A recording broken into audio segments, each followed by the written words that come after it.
வணக்கம். செந்தில் பாலாஜிக்கு அமைச்சர் பதவி வேண்டுமா அல்லது ஜாமீன் வேண்டுமா என உச்சநீதிமன்ற நீதிபதிகள் கேள்வி எழுப்பியுள்ளனர். இது சம்பந்தமாக அமைச்சர் செந்தில் பாலாஜி முடிவெடுக்க உச்சநீதிமன்றம் வரும் திங்கட்கிழமை வரை அவகாசம் கொடுத்துள்ளது. அமைச்சர் செந்தில் பாலாஜிக்கு வழங்கப்பட்ட ஜாமீனை ரத்து செய்ய கோரி தொடரப்பட்ட வழக்கில் ஜாமீன் வழங்கிய போது அமைச்சராக பதவியேற்க அனுமதி வழங்கவில்லை என உச்சநீதிமன்றம் விளக்கம் அளித்துள்ளது. மின்சாரம், மதுவிலக்கு மற்றும் ஆயத்தீர்வுத்துறை அமைச்சராக பொறுப்பு வகித்து வரும் செந்தில் பாலாஜி கடந்த அதிமுக ஆட்சி காலத்தில் போக்குவரத்து துறை அமைச்சராக இருந்தார். அப்போது அவர் மீது பண மோசடி புகார்கள் எழுந்தன. போக்குவரத்து துறையில் வேலை வாங்கி தருவதாக பலரிடம் பணம் பெற்று மோசடி செய்ததாக சென்னை மத்திய குற்றப்பிரிவு காவல்துறையினர் வழக்கு பதிவு செய்தனர். இந்த வழக்கின் அடிப்படையில் செந்தில் பாலாஜி சட்டவிரோத பண பரிவர்த்தனையில் ஈடுபட்டதாக அமலாக்கத்துறை வழக்கு பதிவு செய்து விசாரணை நடத்தி வருகிறது.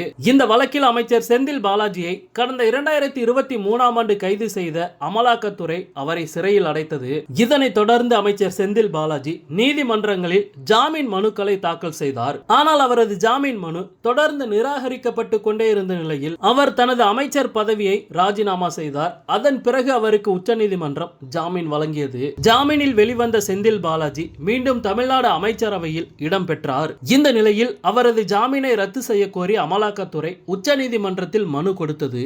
இந்த மனு மீதான விசாரணை தற்போது உச்சநீதிமன்றத்தில் நடைபெற்று வருகிறது. இந்த நிலையில் இந்த மனு மீதான விசாரணையின் போது உச்சநீதிமன்ற நீதிபதிகள் ஜாமீன் வேண்டுமா அல்லது அமைச்சர் பதவி வேண்டுமா என செந்தில் பாலாஜியிடம் நீதிபதிகள் கேள்வி எழுப்பியுள்ளனர். மேலும் ஜாமீன் வழங்கிய போது அமைச்சராக பதவியேற்க அனுமதி வழங்கவில்லை எனவும் உச்சநீதிமன்ற நீதிபதிகள் விளக்கம் தெரிவித்துள்ளனர். செந்தில் பாலாஜிக்கு மெரிட் அடிப்படையில் உச்சநீதிமன்றம் ஜாமீன் வழங்கவில்லை. அரசியல் சாசன பிரிவு 21 மீறியதன் காரணமாகவே செந்தில் பாலாஜிக்கு ஜாமீன் வழங்கப்பட்டது. எனவே செல்வாக்கு செலுத்தக்கூடிய அதிகாரத்தை எடுத்துக்கொள்ள உரிமை வழங்கவில்லை என தெரிவித்துள்ளனர். இப்போது இந்த விவகாரத்தில் முடிவெடுக்க அவகாசம் வேண்டும் என செந்தில் பாலாஜி தரப்பில் கேட்கப்பட்டுள்ளது. அதனை ஏற்றுக்கொண்ட நீதிபதிகள் திங்கட்கிழமை வரை செந்தில் பாலாஜிக்கு அவகாசம் கொடுத்துள்ளனர். மேலும் இந்த வழக்கு விசாரணையை வேறு மாநிலத்திற்கு மாற்ற வேண்டும் என அமைச்சர் செந்தில் பாலாஜி தரப்பு உச்சநீதிமன்றத்தில் கோரிக்கை வைத்தது. செந்தில் பாலாஜியின் அந்த கோரிக்கையை நீதிபதிகள் நிராகரித்துள்ளனர்.